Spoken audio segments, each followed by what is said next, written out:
I work as an AMBO in Melbourne, and my life mostly consists of grueling 12-hour night shifts on the road. I grew up in a family where the word stability meant absolutely nothing. My parents split up early, and my entire childhood was spent bouncing between cheap rental flats. I never had a place I could truly call home, a place where I felt completely safe. I guess that's exactly why I chose such a heavy profession. Being a paramedic means facing people on the absolute worst days of their lives. I'm used to holding the hands of those taking their last breath and desperately trying to find words of comfort for the ones left behind. This job leaves deep scars on your soul, draining you to the absolute dregs by the end of every shift. But I always believed that if I could save even one life, all that suffering would be worth it. I poured everything I had into strangers' pain, hiding my own childhood trauma behind the piercing wail of the sirens. My wife, Mia, works from home as a freelance graphic designer, and our marriage always felt like a quiet, cozy harbour where I could happily return after my brutal shifts. When I met Mia, it felt like I had finally found my anchor. She was so calm, creative, and domesticated, the exact opposite of the absolute chaos I dealt with on the night streets. I desperately wanted to build us a real, unbreakable fortress, a place where the tragedies of the outside world could never reach us. I was more than willing to sacrifice my own sleep and health just to see her happy. Every extra shift I picked up was another brick in the foundation of our bright future. To me, a real man's worth was always measured by how reliably he protects the people he loves. Last month, we finally achieved a lifelong dream and got a golden retriever puppy named Bailey. Getting a dog was a massive milestone for me. It was the ultimate symbol that our family was finally putting down deep, permanent roots. Growing up, I was never allowed to have pets because of the constant moving and lack of cash.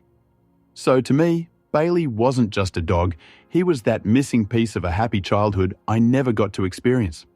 Looking into his incredibly loyal eyes, I felt that pure, unconditional love that asks for absolutely nothing in return. Animals, unlike people, simply don't know how to lie, betray, or manipulate your feelings. On those nights when the job felt unbearably dark, the thought of that little fluffy mate waiting for me at home literally kept me sane. I wanted to give him the absolute best life, with a massive green lawn where he could run around all day. Because I worked nights, I specifically bought a high-tech interactive pet camera with a treat dispenser so I could check in on Bailey and talk to him during my quick meal breaks. Mia often laughed at me, calling me a crazy dog dad, but I was just fiercely attached to the pup and worried about him. I trusted Mia unconditionally, assuming she shared my simple, honest values. I never questioned her words, her need for personal space, or her constant excuses about looming work deadlines. I was just a genuine bloke who believed that if you pour your whole soul into your family, it will withstand any test. I honestly believed we had a perfect, loving family.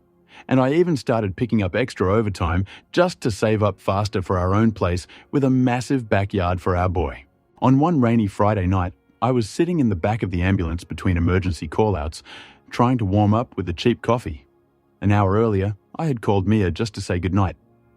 "Hey, doll, how are you and Bailey holding up with this storm?" I asked, sheltering from the freezing draft in the cab. "Everything's perfect, babe. The puppy is already fast asleep in his bed," she replied in an unnaturally upbeat tone. "And I'm planning to sit here grinding out these designs until morning, so I'm putting my phone on silent so I don't lose focus," she added, faking a heavy workload. "Just don't overdo it, sweetheart. I love you," I said tenderly. "Love you too. Go save some lives," she chirped before quickly hanging up. My offsider, Mark, took a sip of his scalding coffee and chuckled good-naturedly. "You absolutely melt every time you call home, mate," he teased me. "I'm just bloody lucky with my family, Mark. They're my absolute rock," I replied proudly. Suddenly, my phone vibrated with a push notification from the Smart Pet Cam app. Loud bark detected. I immediately opened the live stream, expecting to see Bailey playing with his favorite toy or just getting spooked by the heavy thunderclaps outside. But instead, to my absolute horror, The screen showed my wife aggressively grabbing our struggling puppy by the collar and ruthlessly shoving him into the tiny, pitch-black laundry room, completely ignoring his pathetic whimpering. I nearly dropped my phone when the built-in microphone picked up her irritated, vicious voice. "Shut up already, you stupid mutt! You're going to ruin everything!" hissed the exact same woman who had sworn she loved me just half an hour ago. Bailey was frantically scratching his claws against the closed door, begging for mercy, but she just kicked the door frame in disgust.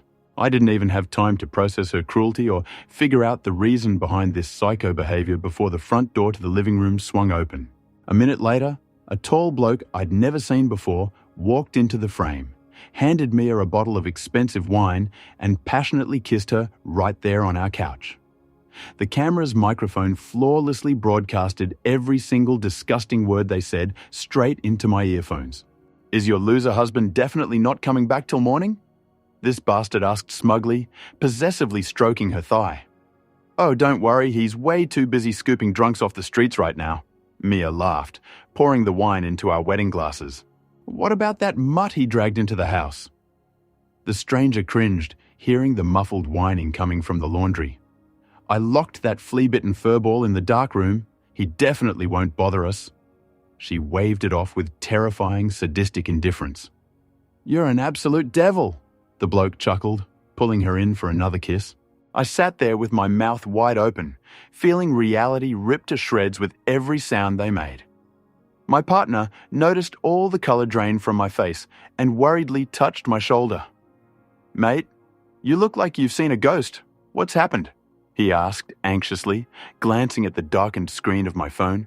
"My perfect rock just turned out to be a cheap brothel, Mark," I whispered, my lips bone dry from shock. Every single word heard through that hidden camera hit me harder than a physical punch to the gut.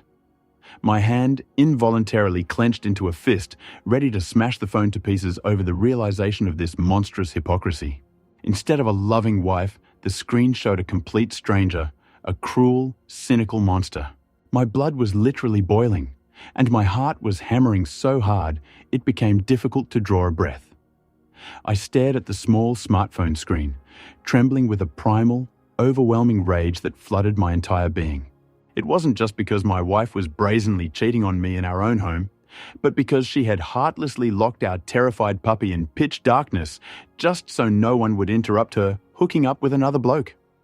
The betrayal against me was repulsive, but the cruelty toward a defenseless animal was absolutely unforgivable. Bailey trusted her. He always wagged his tail happily when she walked into the room, and she repaid him with a kick into a dark closet. Her mocking laughter about my profession and my night shifts was still ringing in my ears. I was wrecking my back, lugging heavy stretchers with patience, while this slick parasite was sipping wine bought with my own hard-earned cash. Every drop of my sweat, every sleepless night spent saving strangers' lives, was being trampled into the dirt by those two. I immediately hit the record button on the app, saving crystal clear video and audio to the cloud of them laughing and heading into our bedroom.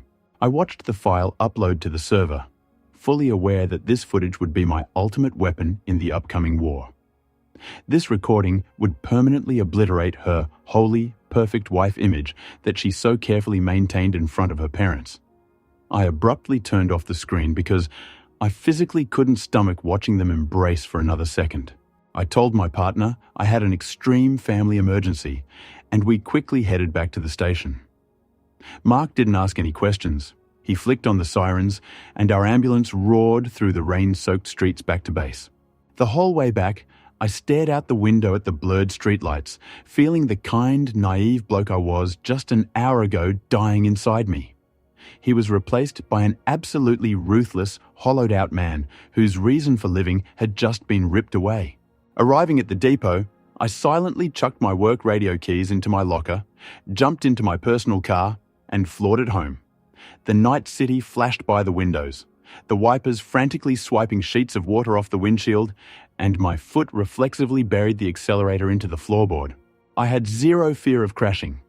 I was driven by one single, manic desire to get my dog out of that cursed house as fast as humanly possible. The thought of Bailey shaking with fear in a cramped, stuffy laundry room while thunder crashed outside was driving me insane. I was ready to tear that door off its hinges with my bare hands if I had to. Parking a block away so the engine noise wouldn't give away my return, I stepped out into the torrential rain.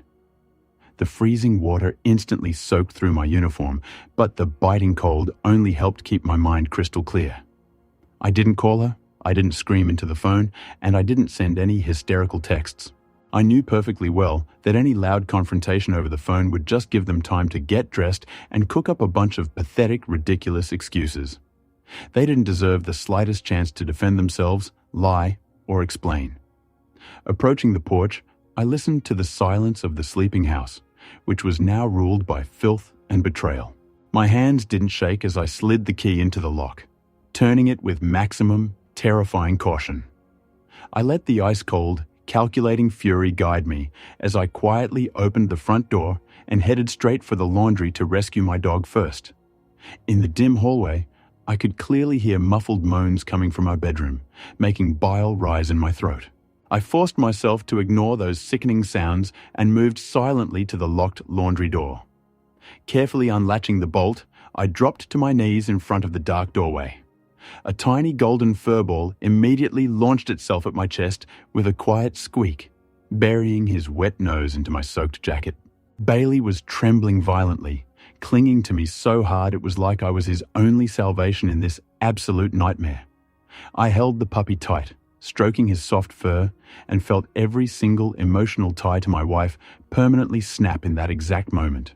I only had one loyal mate left in this house now, and the only thing tying me to the woman behind that wall was an impending, merciless divorce. Holding the overjoyed, shivering puppy in my arms, I walked up to our bedroom and violently kicked the door open, catching them completely off guard. The loud crack of wood smashing against the drywall sounded like a gunshot, instantly killing their dirty fun.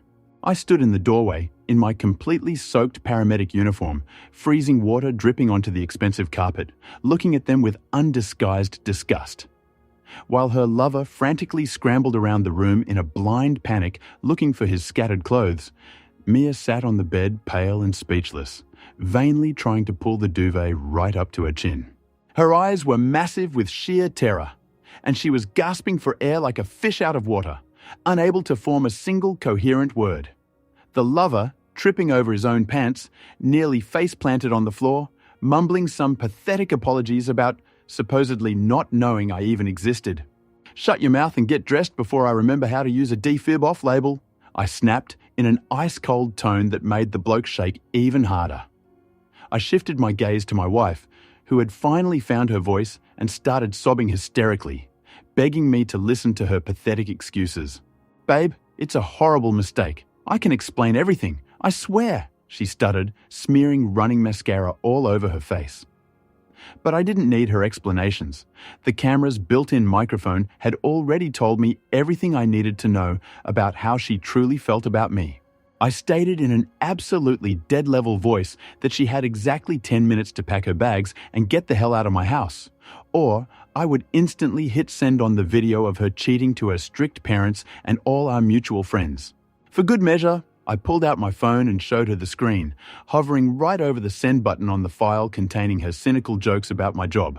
That worked better than a slap in the face. Her hysterics stopped instantly, giving way to a frantic, animalistic fear of impending public disgrace. She knew damn well that her conservative father, a highly respected bloke in the community, would never forgive her for such a filthy scandal. I stood in the doorway, gently patting Bailey, and thoroughly enjoyed watching these two scurry out into the pouring rain in absolute disgrace. The lover bolted out first, cowardly shielding his head with his jacket, not even looking back at the woman he had broken into another man's house for. Mia, hastily throwing on a trench coat and grabbing the first duffel bag of clothes she could find, ran out after him, slipping on the wet front steps. I just slammed the door shut behind them and turned the deadbolt, permanently cutting off this lying, rotten chapter of my life. Left in the silence, I slid down the wall in the hallway and let the puppy happily lick my face, feeling an unbearable weight finally lift off my soul. The very next morning, I changed all the locks, contacted a ruthless divorce lawyer, and started a new, happy life with the only truly loyal creature I had, my dog. I sold that house along with all its dirty memories, bought a cozy little cottage with that big backyard for Bailey, and haven't regretted my decision for a single second. Betrayal always leaves deep scars, but it also opens your eyes to who actually deserves your unconditional love and care. What do you reckon? What was the most unforgivable part of this story? The physical cheating in the marital bed? Or the cold-blooded cruelty towards a helpless little puppy? Make sure you drop your opinion in the comments below. I'd love to hear how you would have handled these traitors in my boots. And don't forget to smash that like button and subscribe to our channel, because we've got plenty more raw, shocking, and true life stories coming your way.